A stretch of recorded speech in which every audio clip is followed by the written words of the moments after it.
नमस्कार। मैं professional astrologer हूँ, रेकी ग्रैंड मास्टर हूँ, body mind therapist, batch flower therapist और हिप्नोथेरेपिस्ट हूँ। आज मैं पहली दफ़ा बैच फ्लावर शब्द इस्तेमाल कर रहा हूँ। बैच फ्लावर अपने आप में बहुत बढ़िया थेरेपी है। तो आज इसी के बारे में बात करेंगे, लेकिन इससे पहले मैं आपको एक चीज और बात बताना चाहता हूं। वो ये है कि एस्ट्रोलॉजी का इन चीजों से क्या लेना देना। तो एक बात समझिए, ग्रह जो हैं वो भूत, भविष्य और वर्तमान इसके बारे में बताते हैं। ग्रहों की पोजीशन से हमें संकेत मिलते हैं कि क्या हो रहा है, क्या होने वाला है। संकेत हैं, ये डंडे के जोर करवाते नहीं है कुछ भी। करते तो हम खुद ही हैं सब कुछ। इसी करके कर्म के बारे में बात होती है कि हमें फल तो अपने कर्मों का ही मिलेगा, और कर्म हम कैसे करते हैं या कैसे करेंगे इसका संकेत ग्रह दे देते हैं कि ऐसा होने वाला है। अब हमारी इच्छा शक्ति कितनी स्ट्रांग है इसके ऊपर बहुत डिपेंड करता है, बहुत कुछ निर्भर करता है। दूसरी चीज, पौराणिक शास्त्रों में, रामायण काल में, महाभारत के टाइम पे कहीं कोई ज्योतिषी नहीं होते थे। वहाँ बड़े बड़े विद्वान होते थे, ऋषि मुनि होते थे, जिनको ज्योतिष का ज्ञान होता था और वो ही सब कुछ बताते थे। क्यों? क्योंकि वेदों में, 4 वेदों में अथर्ववेद एक ऐसा है जो विज्ञान का वेद है, और अथर्ववेद में ही सम्मिलित है आयुर्वेद और ज्योतिष शास्त्र, और भी इसके अलावा कई चीजें हैं। तो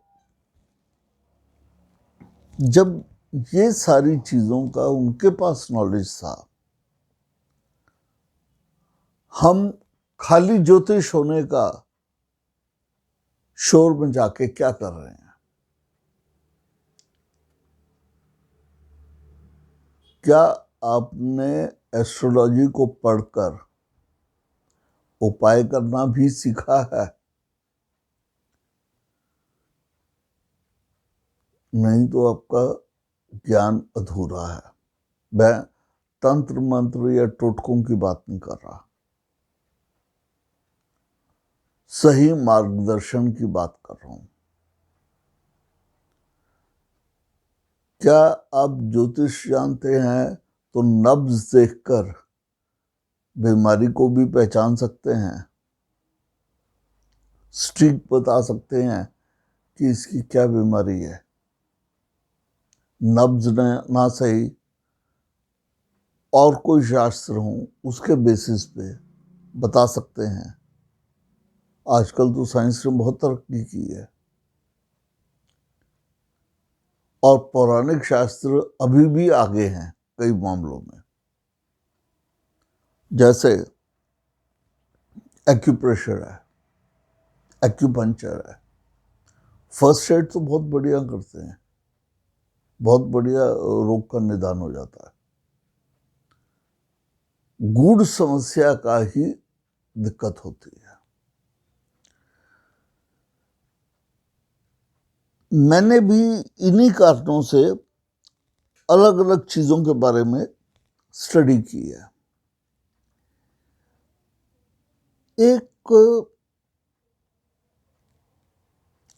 इंग्लैंड में एमबीबीएस डॉक्टर थे, डॉक्टर एडवर्ड बैच। वो एमबीबीएस के बाद प्रैक्टिस करने लगे तो कुछ ही समय में उनका मन उचाट हो गया। उन्होंने कहा ये बड़ा झमेले वाला काम है और पेशेंट का रिकवरी रेट भी बहुत बढ़िया नहीं होता, कई बार कॉम्प्लिकेटेड है, साइड इफेक्ट्स हैं मेडिसिन के। तो इसलिए उन्होंने होम्योपैथी की स्टडी की। होम्योपैथी साइकोलॉजी बेस्ड है, ह्यूमन माइंड से रिलेटेड है। उसको पढ़ने के बाद भी उनको लगा कि अभी कॉम्प्लिकेशंस पूरी नहीं दूर हुई हैं। और वो डॉक्टर एडवर्ड जो थे स्पिरिचुअलिस्ट थे, नेचर के बीच में उनका मन ज़्यादा लगता था। तो वो जंगलों में निकल जाते थे बॉटनिस्ट से, तो उनको प्रकृति के बारे में, पेड़ पौधों के बारे में बहुत ज़्यादा लगाव था और जानकारी थी। उन्होंने स्पिरिचुअल बेस पे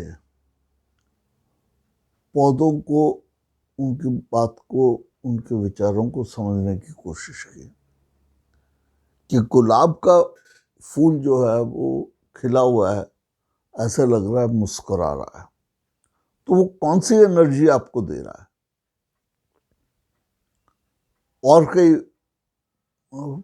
पेड़ पौधे हैं, कई फल हैं, कई फूल हैं, उनसे हमें किस टाइप की एनर्जी मिल सकती है, नेचर क्या है उनकी, उन चीजों के बारे में स्टडी किया। और उसके बाद उनके पौधों के अर्क को निकाला बड़े साइंटिफिक तरीके से, बिना केमिकल यूज किए, और उससे 38 किस्म की मेडिसिन तैयार की। मेडिसिन नहीं थी, वो अर्क ही थे। इस करके बैच फ्लावर मेडिसिन नहीं कहा जाता, बैच फ्लावर रेमेडी कहा जाता है। अब बैच फ्लावर रेमेडी जो है, इसको देके इसकी कुछ बूंदे पर्टिकुलर रेमेडी की 2 चम्मच, बड़े चम्मच पानी के उसमें डाल के, 2 बूंदे पानी में डाल के आप दें और इसका चमत्कार देखें। मैं खुद इस्तेमाल करता हूँ अपने लिए, औरों को देता हूँ। 38 तो बेसिक रेमेडीज हैं। एक 5 रेमेडीज का मिश्रण है जिसे हम रेस्क्यू रेमेडी कहते हैं।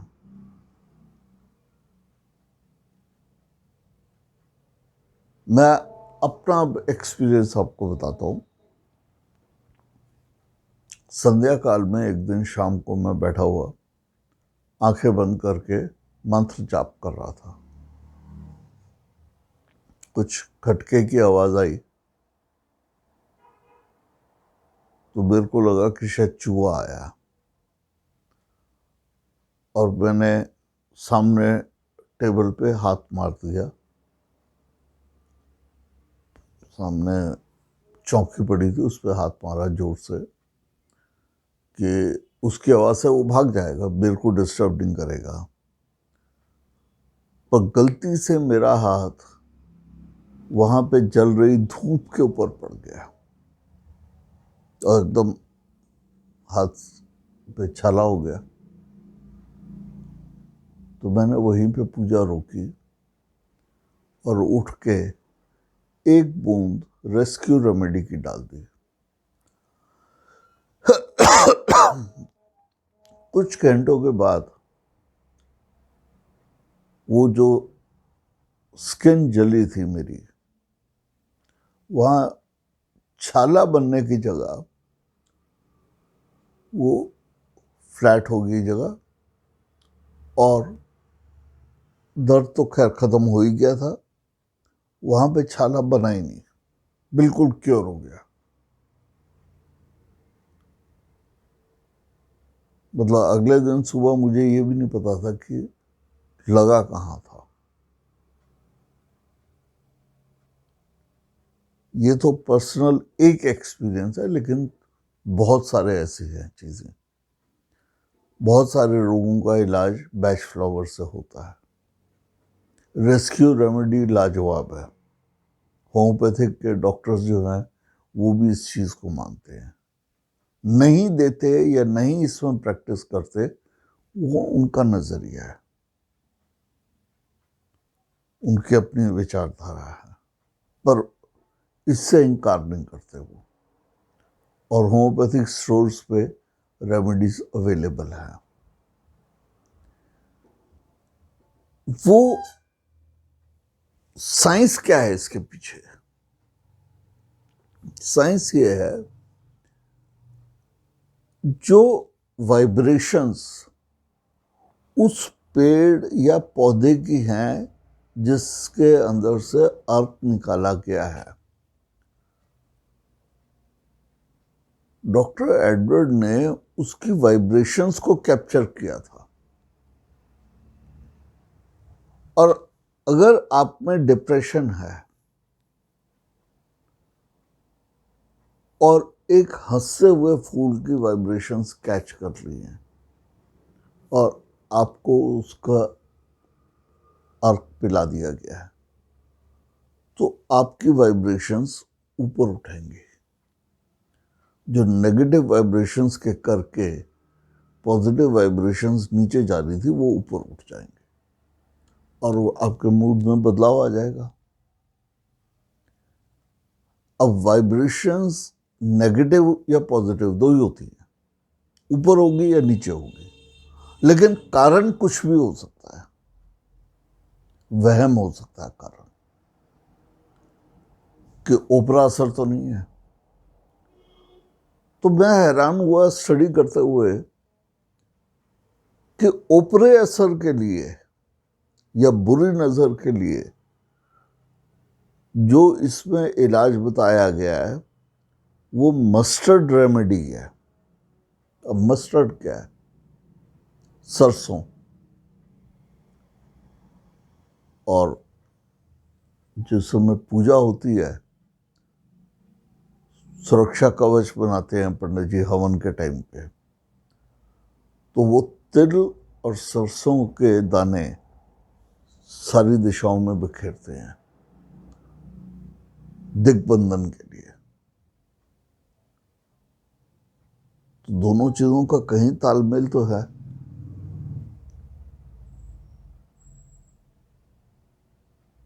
वाइब्रेशंस तो आ ही रही है ना बचाव के लिए। ये बात अलग है कि हमारी जो ऑर्थोडॉक्स मेडिसिन है, जिसे हम आजकल यूज़ कर रहे हैं, उन डॉक्टर्स की ज़्यादा चलती है। तो उन्होंने इन सारी मेटाफिजिकल साइंसेस को नकार रखा है। फार्मा कंपनीज हैं, वो पैसे के बल पर इन चीज़ों के ऊपर रिसर्च करने, स्टडी करने की मनाही करती हैं, रोक लगाती हैं, रोक लगवाती हैं सरकारों से कि लोगों का पैसा खराब होगा। पर बीमार भी तो तुम ही पैदा कर रहे हो। एक बहुत खूबसूरत मैंने एडवर्टाइजमेंट देखा था। एक औरत कह रही है कि मेरे बच्चे ने पोलियो का इंजेक्शन नहीं लगवाया, पर तुम्हारे बच्चों ने तो लगवाए हुए हैं, हर तरह के वैक्सीनेशन लिए हुए हैं। फिर तुम्हारे बच्चों को मेरे बच्चे के साथ खेलते हुए क्यों डर लगता है? तुम्हें क्यों डर लगता है अगर होगा तो मेरा बच्चा बीमार होगा ना, ना कि तुम्हारा। जो उनको तो वैक्सीनेशन लगा हुआ है, और मुझे पता है कि मेरा बच्चा बिल्कुल ठीक है, उसको कोई दिक्कत नहीं होगी, जो मैं उसके खाने के और हर चीज का ध्यान रखती हूँ। तो ये सारे के सारे काम जो है फार्मा इंडस्ट्री के हैं। मुझे फार्मा इंडस्ट्री से कोई लेना देना नहीं है, मैं सिर्फ आपकी सोच को ठीक करना चाहता हूं। साइंटिफिकली समझिए कि क्या हो रहा है। अगर सांस लेने में तकलीफ है तो सांस लेने की प्रैक्टिस करिए। एक्यूट केस अब बहुत सीरियस है तो ऑक्सीजन की जरूरत है, नहीं तो प्रॉपर डाइट और एक्सरसाइज की जरूरत है। और अगर शुरू से ही डाइट का ध्यान रखते हैं, एक्सरसाइज करते हैं और भगवान का ध्यान करते हैं, किसी भी भगवान का करिए, तो कोई प्रॉब्लम नहीं आने वाली। मेरे को एक टीवी सीरियल देख रहा था, उसमें एक राजा के बारे में किसी ने बात की थी कि राजा ने कहा कि मेरे राज्य में तुम्हें जो धर्म चाहिए उसको मानो, मुझे इससे कोई इतराज नहीं, कोई फर्क नहीं पड़ता, अपने अपने धर्म का पालन करो, कोई फर्क नहीं पड़ता, पर टैक्स तुम्हें देना है। अगर टैक्स की चोरी करोगे तो मैं परवाह नहीं करूंगा कौन से धर्म के हो तुम।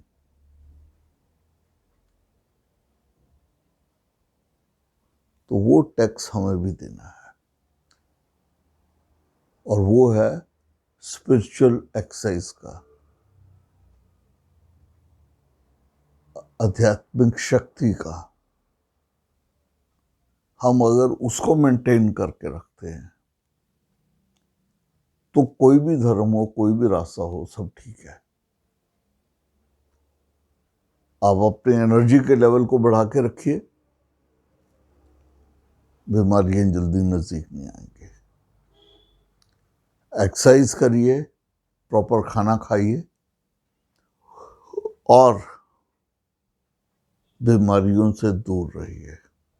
बैच फ्लावर रेमेडी भी, क्योंकि फ्लावर एक्सट्रैक्ट है, तो एक बहुत बढ़िया अल्टरनेटिव मेडिसिन है, जिसके सहारे आप कई बीमारियों से, बड़ी बीमारियों से छुटकारा पा सकते हैं। मैं ये नहीं कह रहा हूँ कि आप डॉक्टर के पास ना जाइए, पर अगर इस थेरेपी से आप साथ साथ ट्रीटमेंट करें, क्योंकि डॉक्टर को कोई इतराज़ नहीं है। मैं डॉक्टर्स के पास जाता हूँ, जानता हूँ मैं, उनको कोई इतराज़ नहीं है। वो कहते हैं हमारी तरफ से आप जो मर्जी बैच फ्लावर लीजिए, हमें कोई फ़र्क नहीं पड़ता, हमारी मेडिसिन आप टाइम पे खाइए।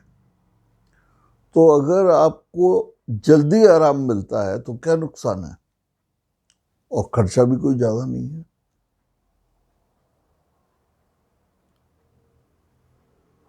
आगे के लिए ध्यान रखिए, इन चीज़ों पे सोचिए, समझिए, और इस चैनल को सब्सक्राइब ज़रूर करिए। पसंद आया हो तो लाइक करिए, और साथ में बेल आइकन भी दबाइए, और लोगों के साथ शेयर करिए। नमस्कार।